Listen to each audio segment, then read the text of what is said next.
യുവജനങ്ങളോട് ഭഗവത്ഗീത വായിക്കാൻ നമ്മുടെ കേന്ദ്ര ആഭ്യന്തരമന്ത്രി അമിത്ഷാ ഭഗവത്ഗീത വായിച്ചാൽ തെറ്റിലേക്കൊന്നും പോകില്ലല്ലോ, ഒരു തെറ്റും ചെയ്യൂലല്ലോ.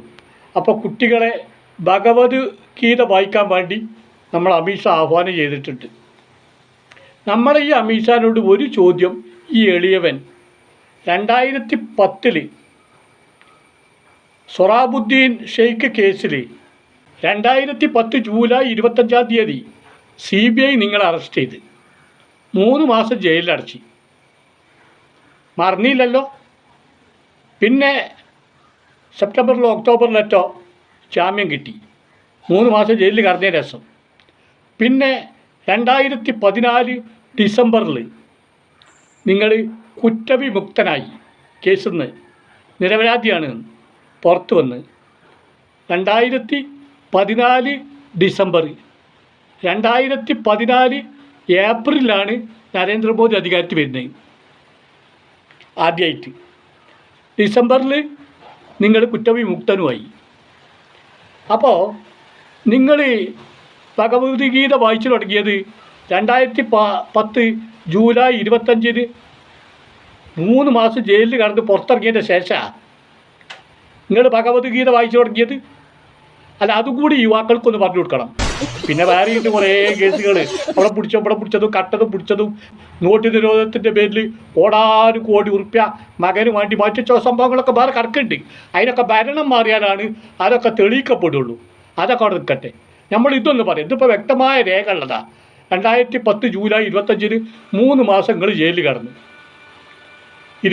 സെപ്റ്റംബർ 29 നിങ്ങൾ പുറത്തിറങ്ങി ചെയ്ത് ജാമ്യത്തിൽ. 2014 ഡിസംബർ മാസം നിങ്ങൾ കുറ്റവിമുക്തനായി. 2014 ഏപ്രിലിൽ നരേന്ദ്രമോദി പ്രധാനമന്ത്രിയായി.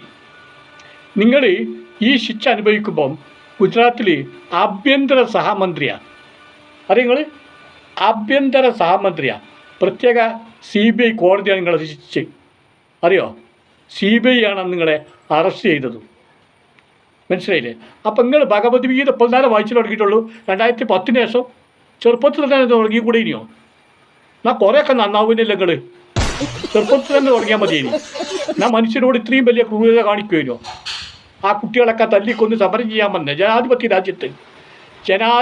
രാജ്യത്ത് സമരം ചെയ്യാൻ വന്ന കുട്ടികൾക്ക് നേരെ വെടിവെക്കുക, ലാത്തിച്ചാർത്തി നടത്തുക, ആട്ടി ഓടിക്കുക, എന്നിട്ട് ജയ് ശ്രീറാം വിളിച്ചാണ്ട് കുറേ കോന്തന്മാരെ ഇങ്ങോട്ട് പറഞ്ഞയക്കുക. ഇതൊന്നും ചെയ്യൂലല്ലോ ദൈവവിശ്വാസം ഉണ്ടെങ്കിൽ, ഭഗവത്ഗീത പഠിച്ചില്ലെങ്കിൽ.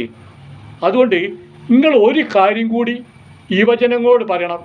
ഞാൻ ഭഗവത്ഗീത പഠിച്ചത് 2010 ജൂലൈ 25 3 മാസം ജയിലിൽ കടന്നതിൻ്റെ ശേഷമാണ് എന്നുള്ളത് കൂടി ജനങ്ങളോടൊന്ന് പറയാൻ തയ്യാറാണ്. സംഖ്യകൾക്ക് ഇതൊന്നും പറ്റൂല കേട്ടോ. കാരണം സംഖ്യകൾക്ക് സത്യം പറയാൻ പറ്റൂല. സംഖ്യയുടെ മുന്നിൽ സത്യം പറയാൻ പറ്റൂല. അത് സംഖ്യകൾക്ക് തീരെ തൃപ്തിയില്ലാത്ത കാര്യമാണ്. മനസ്സിലായി? അപ്പോൾ സംഖ്യകൾക്ക് ഒന്നും പറ്റില്ല. പിന്നെ നമ്മൾ സംഖ്യകൾക്ക് പറ്റി നോക്കിക്കട്ടിയ ആവശ്യമില്ലല്ലോ. കാരണം സംഖ്യകൾക്ക് സ്ത്രീധനം കിട്ടിയതല്ലല്ലോ ഇന്ത്യ രാജ്യം. അപ്പോൾ അതുകൊണ്ട് നമുക്ക് പറയാനുള്ളത് നമ്മൾ പറഞ്ഞുകൊണ്ടേ പോവും. ആരാ സംഖ്യകൾ? ഇവിടെ ഇപ്പോൾ ഒരു വാർത്ത പറഞ്ഞാൽ പറയും ഇനി അടുത്ത അറസ്റ്റ് ചെയ്യേണ്ടത് ഈ സുഡാപ്പിനെയാണെന്ന്. എടോ, അറസ്റ്റ് ചെയ്യാൻ എന്തൊക്കെ വേണമെന്നുള്ളത് ആദ്യം ഏറ്റവും ചുരുങ്ങിയത് സംഖ്യകളൊന്ന് പഠിച്ചു വെക്കണം. കള്ളക്കേസിൽ അറസ്റ്റല്ല, നീതിപൂർവമായ അറസ്റ്റ്. അതിനെന്തൊക്കെ വേണമെന്നുള്ളത്, എന്തൊക്കെ പറയണം, എവിടെയൊക്കെ പറയണം എന്നുള്ളത് ആദ്യം ഒന്ന് പഠിച്ചു വെക്കേണ്ടി. ഞാൻ പഴയ 5ാം ക്ലാസ്സുകാരനാണ്. പക്ഷേ എനിക്കറിയാം എന്ത് പറയണം, എന്ത് പറയണ്ട, എന്ത് പറയാതിരിക്കണം എന്നൊക്കെ കൃത്യമായിട്ടറിയാം. അതുകൊണ്ടാണ് TG മോഹൻദാസിൻ്റെ പേരിൽ വലിയ അറിവുള്ള ആളാണല്ലോ. അയാളുടെ പേരിൽ പല കേസുകൾ വന്നിട്ടും ഒരു പറ്റി കേസ് പോലും ഇൻ്റെ പേരിൽ വരാത്തത് എനിക്കത് അറിയണോണ്ടാണ്. ഞാൻ ചിന്തിച്ച് കൈകാര്യം ചെയ്യണോണ്ടാണ്. അറിയില്ലേ? പിന്നെ ഇത് ഇന്ത്യ രാജ്യമാണ്. ഇവിടെ നരേന്ദ്രമോദി നിങ്ങൾക്ക് ചിലപ്പം വിശ്വപുരി ഇക്കാരം, വിഷ്ണുവിൻ്റെ അവതാരം ഇക്കാരം, ദൈവ ഇക്കാരം. വരാൻ പോകുന്ന ഭാരതത്തിലെ ശ്രീരാമനെ പോലെ ഏറ്റവും വലിയൊരു ക്ഷേത്രമൊക്കെ നരേന്ദ്രമോദിക്ക് വേണ്ടിങ്ങൾ ഉണ്ടാക്കും ഇക്കാരം. അതൊക്കെ ശരിയാണ്. പക്ഷെ ഞങ്ങൾക്ക് അദ്ദേഹം ഒരു രാഷ്ട്രീയ നേതാവാണ്.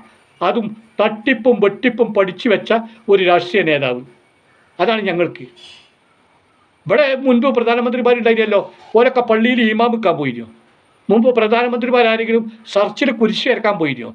നമ്മളെ ഈ പ്രധാനമന്ത്രിക്ക് എത്താൻ പണി ശ്രീരാമക്ഷേത്രത്തിൽ പോയിട്ട് പ്രാണപ്രതിഷ്ഠ നടത്തുക. അപ്പോൾ അത് നിങ്ങൾക്ക് പറ്റും. ഞങ്ങൾക്ക് പറ്റൂല. ഞങ്ങൾക്ക് രാഷ്ട്രീയ നേതാവാണ്. ഞങ്ങൾ വിമർശിച്ചു കൊണ്ടേയിരിക്കും. വിമർശിക്കേണ്ട സാഹചര്യം ഉണ്ടായാൽ വിമർശിക്കും. ഒരു സംശയം ആ കാര്യത്തിൽ വേണ്ട സംഖ്യകളെ.